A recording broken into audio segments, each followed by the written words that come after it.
Well, hi there. So it's been a hot minute since I uploaded a video, and partially because I'm no longer in South Dakota, I'm in college. So big apologies to Andrew for holding on to this video for so long. Also, I made a big mistake. I did not take a thumbnail picture when I recorded that interview with Andrew, so hence why you deal with this and not this typical thumbnail that we get. So again, big apologies. I'm going to start getting back into the video making and stuff. I got a ton of people here that want to do interviews, so I'll keep in touch with you guys. Enjoy the video. Thanks for watching. Hello, and welcome to episode 5 of Talking in the Toyota. Today, with my special guest, Andrew Gross. Andrew, welcome to the Toyota, man. Thanks, Sean. It's a true pleasure. I brought you some of your favorite drink. Okay. Baja Blast, Ooh. right? We'll take that. That's awesome. Ready? Listen to that. Sounds Taco great. Bell special. Mm. Perfect. Oh, yeah. You know, I did throw my notes on the ground, didn't I? I crumpled them up and threw them on the ground right next to you. People, this is it. Wow. So, Andrew, Yeah. what do you do for fun? What do I do for fun? Yeah. Right now, I guess I sing a lot. You sing a lot? I sing a lot, and the other thing that I do is get into disc golf. Disc golf, really? So, yeah, it's been interesting. The transformation of my game from Yeah. terrible to okay. Yeah. What's the best you've thrown? So an unofficial -6 at Northwest, but it was it was an interesting day. Interesting day? Yeah. -4 is probably the best one. That was at Northwest Really? as well. Why was it unofficially? Well, no one was with me, Oh. so it makes it look even worse when no one's with Yeah. you. And you know, it was just one of those where everything was just clicking. And Yeah. so I would say it's not a common score for me at I all. gotcha. -2 to -3 is about common at Northwest. For I me. gotcha. Yeah. That's pretty good. Yeah, And where's for that sure. at? Northwest is right south and west of the elementary school there. Gotcha. All right, sweet. So you said you sing music. Yep. You sing music. Yep. Oh, yeah. You sing often. Yep. Is that more of a hobby, or is that more of a hobby than a job, really? Yeah, I mean, I wouldn't mind turning it into something more, but at the moment, there's no record labels calling me or anything Yeah. of that nature. So yeah, just doing it out of fun, and then you know, if people enjoy my music, then cool. If not, Nice. then they can unfollow me. Yeah. How long have you been singing? I mean, I've been singing since I was a young kid, kindergarten, in the choir in the elementary school and Mhm. whatnot, and then I actually quit choir my sophomore year of high school and just decided to work on it myself Really? and not be in a choir. So yeah. And you pursued that yourself, and you self-taught yourself? Kind of. I mean, I actually, Sandy Champion, shout out to Sandy Champion, took lessons with her on singing, on piano playing, and, kind of worked that all in.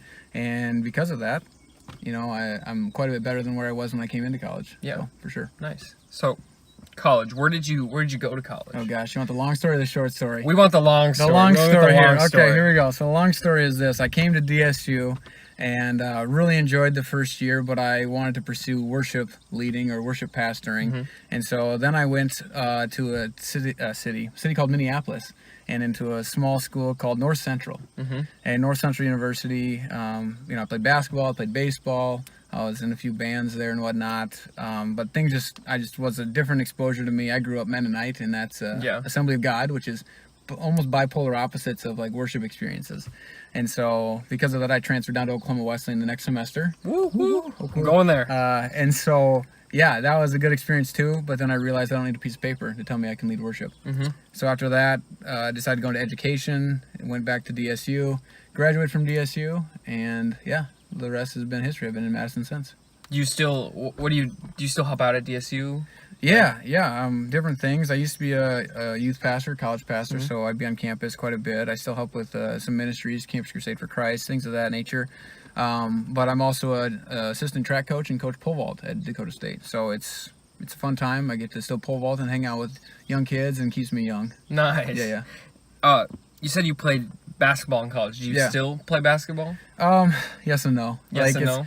It's one of those things where I'd love to play basketball more, but since I don't have a membership at the community center, I don't get up there as often. I gotcha. But I officiate basketball on the side, so that's. How long you been doing that? So I started in 2014, so I guess I'd make that 6 years now. 6 years. So starting my 6th year come October. Mhm. Yep. All right, and how far do you travel out of the Great Plains of South Dakota? Yeah, to do that? so there's some days. So some days I'll get up to Minneapolis, so 4.5, 5 hour trips.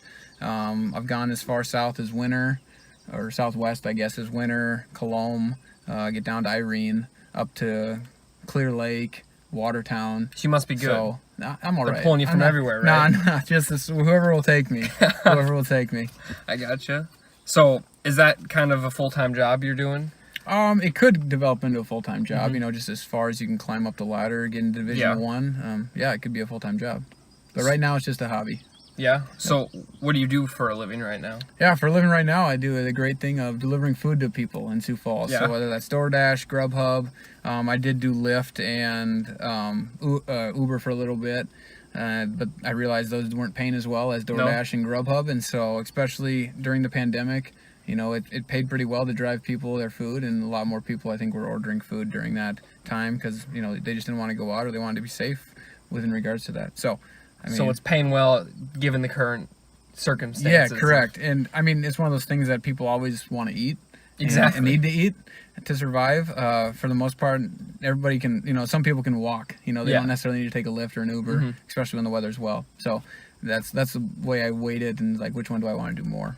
Yep. I gotcha. So do you have any funny stories or interesting stories from delivering food or doing Uber and Lyft I mean, and all that? not really interesting stories. I mean, there's some times where you have some people that you're just like, you know, do you want to talk? No, okay. And then some people are just like, okay, I don't want you to talk to me. Yeah, anymore. you Like, just want just you talk you to my take ear my off. food, get out. But I did have an interesting thing happen the other day. I was cleaning out my car, and underneath, because I DJ on the side, so I was cleaning out my car too. Whoa, just to- DJ, we'll go back to that Okay. one. We'll go back to that So one. I was cleaning out my car to get, you know, equipment into my vehicle, and I looked under my driver's side seat. In the back, there was a strawberry vinaigrette that had fallen under my seat, and so DoorDash delivers Hy-Vee groceries, and so it must have Oh. slipped out of the bag when they set it on the floor, and I was like, well, I guess I got some vinaigrette for my mom or something. Someone missed it.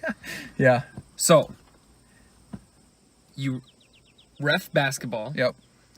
You sing music. Yep. You were a youth pastor. Yep. You went to like 9 colleges. Yep.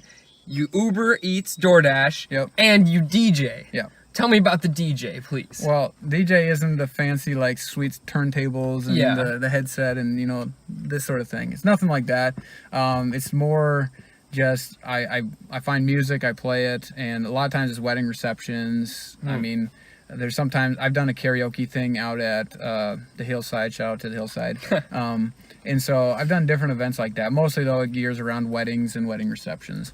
And Nice. so just trying to, you know, I'm relatively fairly inexpensive, and I'm just trying to create a great night for the wedding party, for the bride and groom, and not trying to break their bank in the process because they're already doing that with food, with the venue, Yeah. everything else that they're doing. So yeah. Nice. So so music is a big part of your Oh yeah, for life. sure. You For even, sure. you even find it on the side job. Do you play music when you're Ubering people around? Oh, I mean, most of the time I just play what's on the radio. Really? Whether that's 104 or Life 965 or anything like that. I'll just turn the radio on, kind of just read I mean, it's kind of, in some sense, I kind of profile people and say, what do I think they'll like? Yeah. And then when they jump in the car, I'll just play something like that. Or sometimes I will ask, what do you want? Mm-hmm. But yeah, a lot of times I just throw on 104.7 just because it's a local radio station.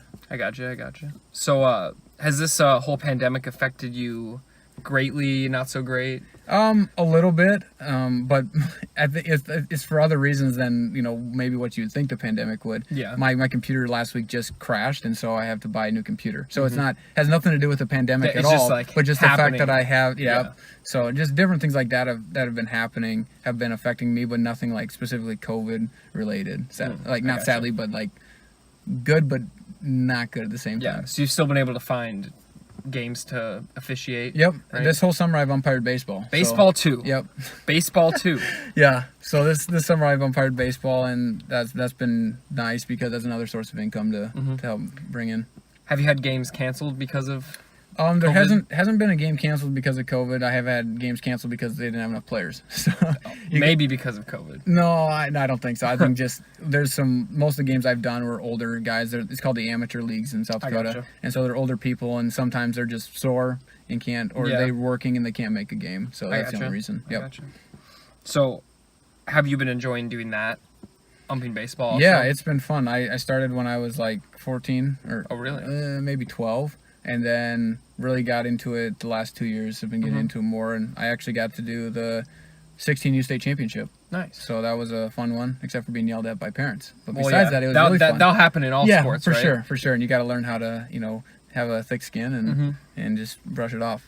Do you enjoy the basketball officiating or the baseball officiating more? They each have their own thing. Like, I think for what I want to aspire to, basketball is definitely the one I enjoy a lot more.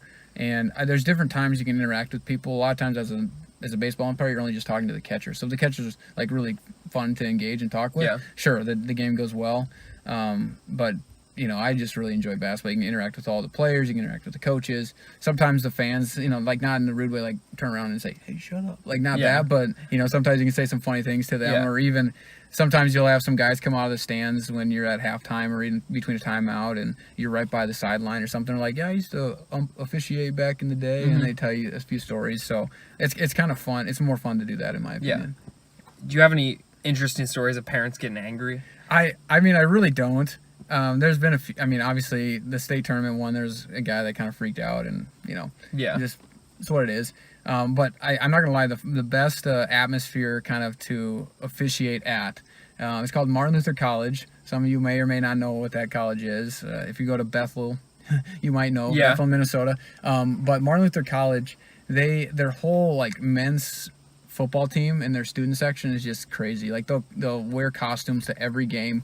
They'll come out like the officials just know, but they'll come out onto the floor and do different skits during full timeouts. It's a pretty cool Really? environment to be in. Yeah, you just hope you're never on that side as the official when you're about to do it, because they're gonna make you laugh or something. Yeah. So. Huh. But it's definitely the fun atmosphere to be in. Well, crazy. Yeah. Well, Andrew, thank you for coming on. Yeah. you bet. Coming in the Toyota. Yeah.